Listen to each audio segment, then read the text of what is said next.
Faleminderit, Jeta. Good morning. It's a pleasure to hear this very passionate argumentation for what we do here. So and what you do here. So thank you, Jeta, for that. Excellencies, distinguished guests, representatives of the caretaker government, partners, colleagues, members of civil society, media representatives, ladies and gentlemen. Thank you for joining us at the Reporting House for the premiere of the documentary Kosovo's Path to Integration, a journey supported by the European Union.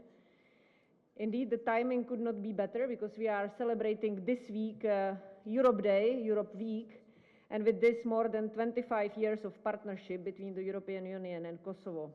A partnership that has brought tangible change to people's lives across the country, and Jeta has outlined this already. For us, Europe Day is about peace, unity, and solidarity. It reflects a vision that transformed a continent through cooperation and shared values. It's a reminder that real progress happens when partners work together. This documentary tells a story of resilience, determination, and steady progress. It shows how EU-Kosovo cooperation has strengthened institutions, supported communities, created opportunities, and improved everyday life. The European Union was and is Kosovo's strongest partner and the largest provider of financial assistance. Since 1999, we have invested over 3.7 billion euros across many sectors.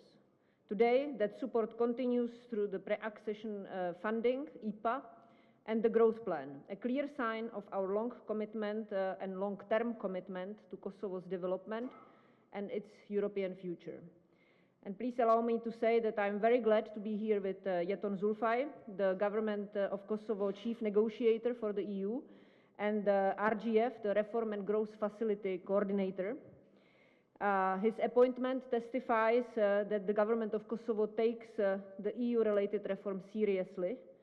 These are reforms which must be a whole-of-government effort, and it is a very challenging job to do, to coordinate this, to ensure that all ministries deliver, and of course, as we want this process to advance swiftly, to ensure that this is done swiftly, coordinated swiftly, and based not only on different ministries' input, but that it becomes a whole-of-society approach.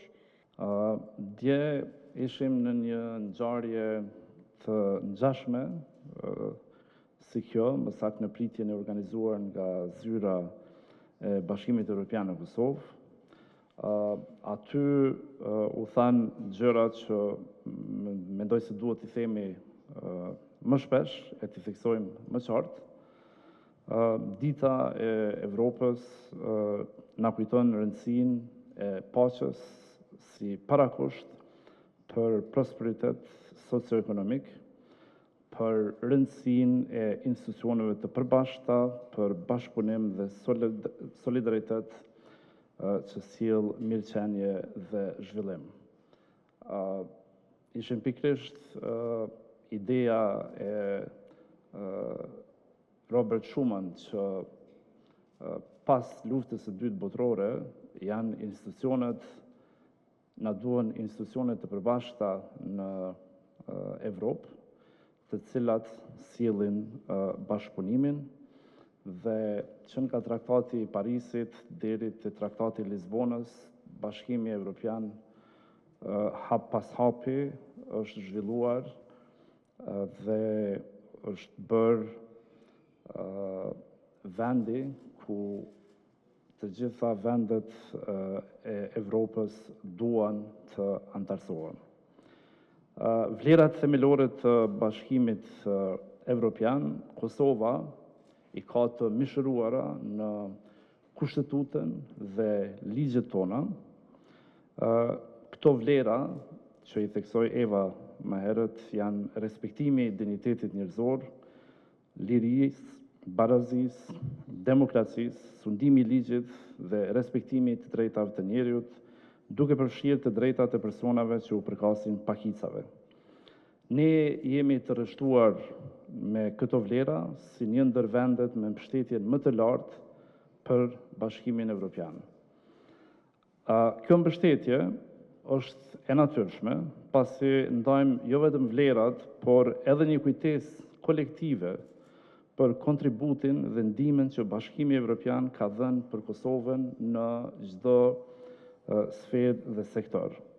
Për shumë familje në Kosovë, BE-ja është ndjehet qysh në vitet 90-ta, kur vendi po përballej me apartheid institucional, me shtypje sistematike dhe më pas me krime masive dhe gjenocid nga regjimi Miloševićit. Shtetet e BE-s ishin aty përmes solidaritetit qytetar, përmes ndihmës humanitare, përmes ndërhyrjes ndërkombëtare dhe pas luftës përmes rindërtimit dhe zhvillimit. Kjo mbështetje është e prekshme nga instrumenti i parantarësimit, nga korniza e investimeve për Ballkanin Perëndimor, nga programet e BE-s sikurse Horizon Europe, Erasmus Plus dhe programi i tregut unik, nga procesi i Berlinit, nga mbështetja për energji, mjedis, transport, digitalizim, arsim, drejtësi dhe qeverisje, Bashkimi Evropian është mbështetësi më i madh financiar në zhvillimin e Kosovës. Mbi 1.5 miliard euro grante janë ofruar nga fondet e IPA-s, duke filluar nga viti 2007, me projekte që kanë përfunduar, ato që janë në zbatim dhe që presin të zbatohen, ndërsa përmes WBIF, që nga viti 2009 deri më tani, Kosova ka pranuar rreth 298.9 milion euro në grante, që kanë mobilizuar investime në vlerë rreth 2 miliard euro, përmes kombinimit me huat nga institucionet financiare ndërkombëtare. Ndërkohë, përmes planit të rritjes, Kosova ka, siç e dini, në dispozicion mbi 882 milion euro në grante dhe huat të favorshme të lidhura drejt për drejt me realizimin e reformave. Unë veç më imi thonë që jam vetë dëshmitare e rezultateve që janë shkaktu me fondet e Bashkimit Evropian. Fondet të shumta që Bashkimi Evropian i ka dhënë gazetarëve me cilë komponua dhe vetë kom qenë pjesë gazetarëve hulumtues që ka prodhu hulumtime që kanë shkaktu ruajtjet buxhetit Kosovës. Miliona euro janë rujt për shkak të zbulimeve që janë bërë në këto hulumtime. Vjetra e qindra njerëz janë arestu apo janë disiplinu si pasoj e investimeve që i ka bo Komisioni Evropian. Kështu që ne ndoshta mundet me thonë dikush na jena të anshëm, sepse ne kemi po në punë praktike qysh ka ndiku paret e Komisionit Evropian. Paret e Komisionit Evropian, organizatën tonë e kanë bo të fort, reziliente dhe kanë bo mos me pas nevoj me utkur edhe me pas nevoj me unvar prej pareve vetëm private që ekzistojnë në Kosovë, sepse opcioni tjetër ka qenë vetëm privat. Është kënaqësi që sot në emër të Këshillit Gjyqësor të Kosovës të jemi këtu në prag të shënimit të ditës së Evropës, një ditë që simbolizon bashkëpunimin, solidaritetin dhe përkushtimin për vlera të përbashkëta.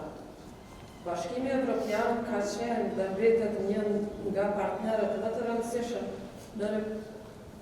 të Republikës së Kosovës në rrugtimin e saj drejt forcimit të shërbimit të ligjit dhe ndërtimit të një sistemi gjyqësor të pavarur, profesional dhe efikas.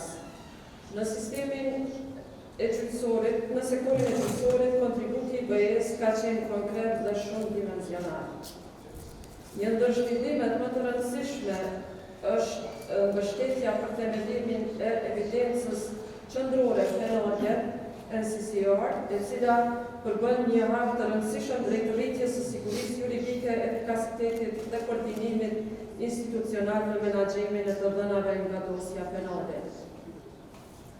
Po ashtu, përmes programeve të ECOJAS, është mundësuar krijimi dhe standardizimi i dosjeve të gjyqtarëve dhe dosjes së administratës, duke kontribuar drejt për drejt në rritjen e transparencës, përmirësimin e menaxhimit të burimeve njerëzore dhe forcimin e profesionalizmit në sistemin gjyqësor. Themelet kryesore të atë që shihni sot janë vendosur për i Bashkimit Evropian se ndihmës që kanë dhënë ata. Inputi i ofruar nga vendi Bashkimi Evropian ka qenë me rëndësi jashtëzakonisht madhe për zhvillimin tim profesional. Impakti është shumë i dukshëm, është shumë pozitiv, jo për mua, po besoj për gjithë sistemin e drejtësisë. Krenuli smo od jednog jako malog lokalnog nerazvijenog medija, ali mislim da danas predstavljamo jedan deo mozaika informisanja srpske zajednice. Jam propozuar me marrë pjesë në një quhet programi i vizitorëve të Bashkimit Evropian, European Union Visitors Program. Ajo që unë kam mësuar nga hartimi, koordinimi, implementimi i këtyre projekteve me konsorciume në nivel evropian është që më ka ndihmuar ta kuptoj në një dimension tjetër konceptimin e ideve, konceptimin e reformave arsimore, koordinimin institucional, zhvillimin e kulturës institucionale. Investimet e Bashkimit Evropian, por edhe të donatorëve të tjerë, kanë transformuar në mënyrë thelbësore Termoposin.